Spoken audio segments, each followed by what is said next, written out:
I'm with Al Whyte, publisher and purveyor of wonderful conferences and events. Al, we've just heard the news that eBase has been cancelled, and I know that you talk a lot with other trade show organisers. Can you give us a sentiment of what the impact is on people's businesses and events? You know, what's the sort of flavour of what's happening for you? Yeah, it's COVID-19 is obviously a nightmare for event organisers. I completely agree with EBAA and NBAA's decision. In fact, the Canton of Geneva has just banned all meetings of more than 5 people. So they didn't really have a choice. And we're just seeing it across the world. Interestingly, I think conferences and event organisers have felt this for about the last month. We were one of the early groups to feel this, probably alongside Chinese pangolin smugglers and civet farmers. And I think it's just going to be a really tough year for everyone.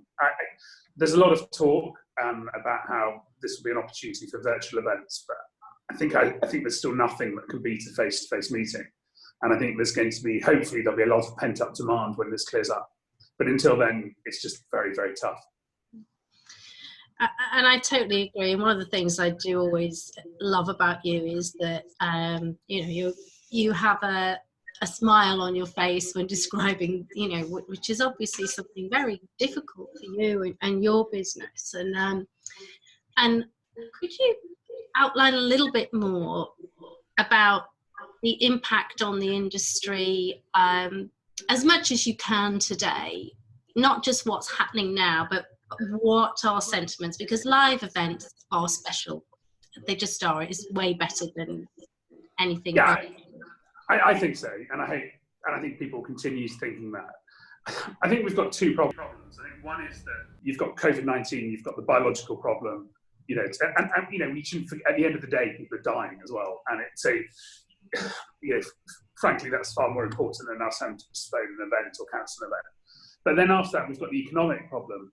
The New York Stock Exchange, I think, has fallen 35% since its levels in February, which is more than it did during the Great Depression, the Great Crash of 1929. We've got Volkswagen shutting factories, Peugeot saying they're not going to make cars for the next 3 weeks. You throw that in with lockdown in Italy, lockdown in Germany, Switzerland, around the world. You've got China still coming out of this. We're going into a global recession, whether we like it or not. So I think we've got to get through the biological problems, and then the financial recession is going to hit, and it's just going to be tough for every company in the world. And I think that's what's changed. I think 3 weeks ago, event organisers were feeling very sorry for themselves. Now we're at a stage where airlines could all be bankrupt by March. Hotels are having a horrific time. Business aviation companies may have had a slight uptick. Personally, I'm very sceptical. I don't think there were. The data shows there weren't more flights. More people are asking. But it's when borders shut down and people don't want to travel, it's going to be horrific. And I think that there is a sense too of we're all in this together. Globally, we're all impacted, and I think you have a small team, you've got a small business. What are you doing in terms of managing it? You look like you're working from home today. What are you doing as a business? Yeah, we've trialled working from home on Friday and today. We're looking to cut every cost we can. One of our biggest costs, apart from staff, are travel and actually event venues, which we won't be doing. Fortunately, our suppliers have been great. We pay quite large deposits with venues, and because we tend to use the same venue and we tend to have a relationship with them, they've all been really understanding and positive. So, but it's going to be tough for everyone. The advantage we have is we're still quite an asset-light business, and I feel really for everyone in the industry who's going through really tough times. It's going to just be an awful year, I think. Yeah, it is. And EBA and NBAAA, it's probably worth noting that they use the revenue from eBase and NBAA for lobbying and that's going to be a big hit for them as well. So it's you know, there's nothing to celebrate at the moment, and I don't really like the people going around looking for every cloud has a silver lining, because actually in the moment, yeah, and I think a lot of it is fake, and a lot of it's just being put out for PR, press release purposes. You know, people saying that there's a huge uptick in travel, there isn't. Mm-hmm. And for me, I think, you know, because we're in the same boat, we're a small business. For me, I get the sense that if we can communicate with each other regularly, I don't know what it's going to solve, but it will certainly, if we've got conversations going, it's that many heads can perhaps find something to mitigate some of it. And you are also a great communicator. You've got a great network, resource. What do you think, how can we and what should we be communicating? I think the good news is that bad news travels fast. Mm-hmm. And nothing spreads faster than a company going bankrupt or into administration. Yeah, you get those emails quickly. You know, I guess it's if you're looking for a ray of positivity, when SARS happened, when the travel ban went away, you know, people wanted to travel, people wanted to meet up, which is all great for the industry.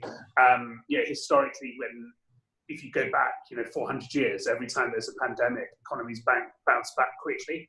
But getting through it, I think, is tough. You know, and we're in the UK, which is not at the moment in the same lockdown as some other countries. So it's a very, very fluid situation.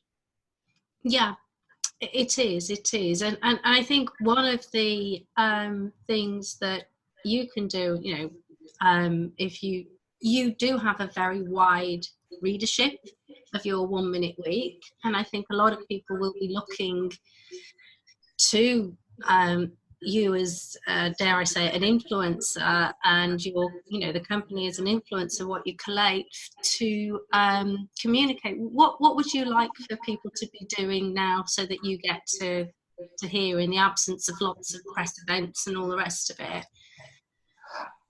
I think it's just keep talking to people. You know, if there's anything we can do to help people, if people need us to communicate, we're there to help them. You know, that we're not going to be in a, you know, this isn't the end of the world. There's going to be a stage when things improve and bounce back. It's encouraging in, you know, parts of Asia, very encouraging in China, and, you know, and hopefully, you know, Korea seems to be slowing down in cases.